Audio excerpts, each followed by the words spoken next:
When Nancy DeMoss Wolgemuth said "I do" to her husband Robert, she was adorned in a beautiful blinged-out wedding gown. As a Bible teacher, Nancy says the book of Titus offers rich teaching on how all women, both older and younger, can live out the gospel together as the bride of Christ. Welcome back to the Harvest Show, Nancy. Well, thank you, Valerie and Chuck. I'm excited to talk to you because the last time I interviewed you, you were happily single. I had a different name. Okay, you had a different name. Now let me see it. He put a ring on it. Look at that. A beautiful ring that my daddy gave to my mother 40-some years ago before he went to heaven, and Robert surprised me and gave me that ring when we got engaged. I was 57 years of age and never been married, and what a sweet change this has been at this new season of my life. That's right. And you, I mean, at that time, I think when I interviewed you the last time, you were committed to being single, but a transition took place.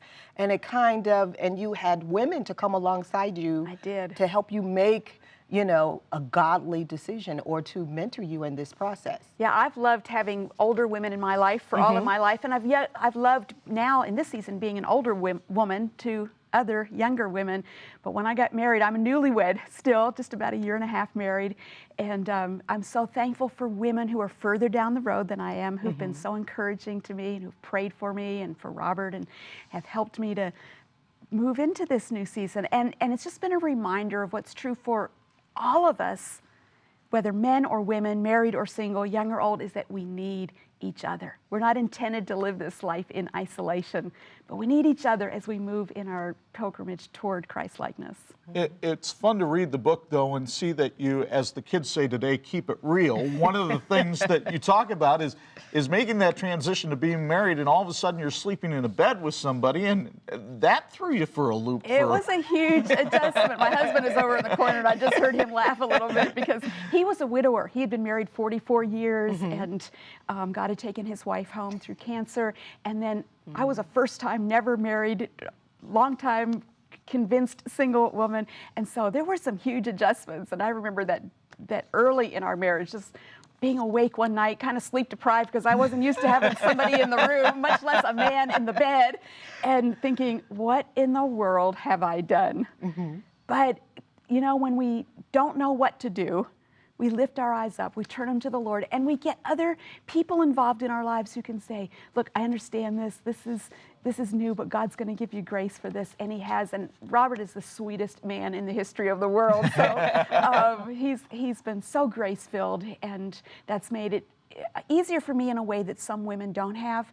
I know I have lots of friends who are in some very difficult, painful marriages, and they need God's grace in an even different way. But that's, again, where we need each other as women to come alongside and not bad talk about our husbands, but to say, can you help me think this through and take me to God's word and show me what this looks like. So the title of your book is called Adorn, Living Out the Beauty of the Gospel Together. And I talked about how you had on this beautiful blinged out wedding gown, but you say that we can be adorned with the gospel. Kind of unpack that. Yeah, Titus too, the young little fledgling church on the island of Crete. Titus was the pastor, and they're trying to figure out what to do in this Roman Empire where Nero's out to kill all the Christians, and how are they going to survive?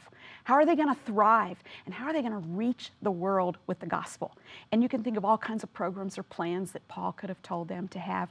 But what he does instead is says to the pastor, you teach the word, teach sound doctrine, and then get the older women to live exemplary lives of what Christ-likeness looks like, to be models of the faith, and then get them to teach the younger women how to do the same, how to love their husbands, how to be kind, how to be self-controlled, which is such a counter cultural thing in today's world. And he's saying, by doing this, you're going to show that the gospel is beautiful. And people around are going to say, what is this? How can I know Christ? So from the outset, as Robert and I were planning our wedding, we just said our goal is for our wedding and our marriage and our lives to showcase the loveliness of Christ. We want to put him on display, and that's what the world needs today. But we do that through interconnected, intentional relationships. And Titus 2 spells that out, and that's really what this book is about. Well, and you talk about sound doctrine, and I think that's one of the things that troubles a lot of people is because there is so much taught out there by a variety of churches.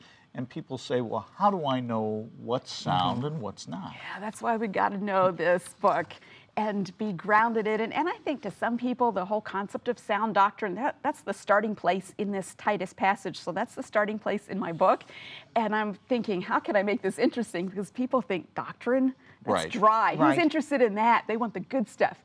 And I'm saying, you know, it's like if you don't build a solid foundation for your house, you can have beautiful rooms and beautiful decorations, but that house is not going to stand if you don't build a strong foundation.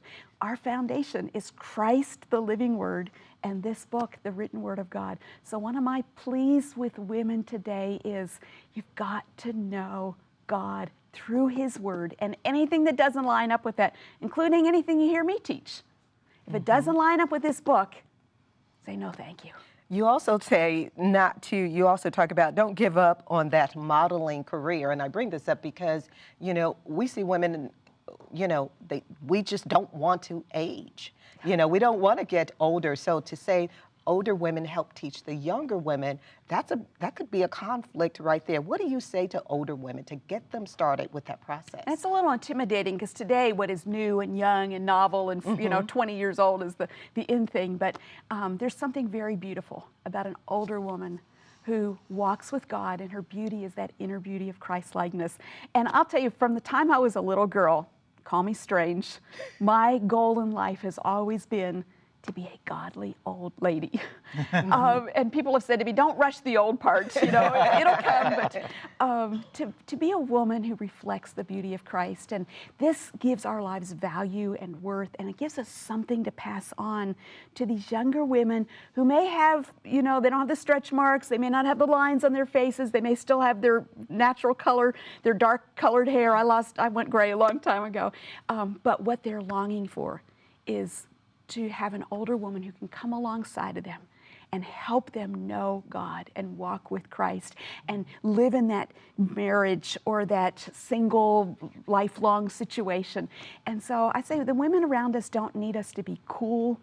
I don't have any cool factor. I didn't have it when I was young, but they need us to be women who know God and love them and will encourage them. And I have so many young moms, young single women in my life. They text me, they call me, they want to get together with Robert and me because they see something that, they see that we're following Christ. Not that we're perfect, because we share with them our weaknesses too and our failures and our faults. We're very honest about that. But we say, come, we want to walk with you, and that encourages them.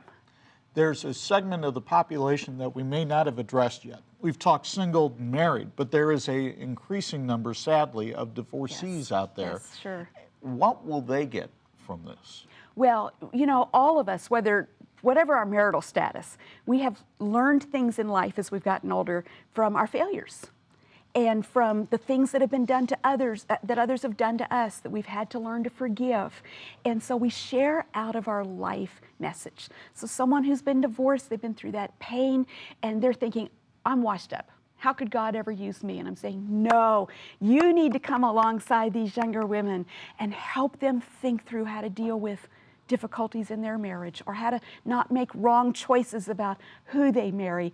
Let them know that you have found God to be faithful in the deepest valleys and the hardest places of your life, and they need to hear that. So everyone's in this. This is not a calling for some great Bible teachers or public figures. This is a calling for all of us to link arms and hearts and engage with each other in pursuing Christ and becoming like him. So Nancy, is it the responsibility of the older woman to go and approach a younger woman, or can a younger woman approach? Yes and yes. Okay. Yes, because the younger women say to me, the older women aren't interested, and the older women say, the younger women are not interested. And I say, whatever you are, you take initiative.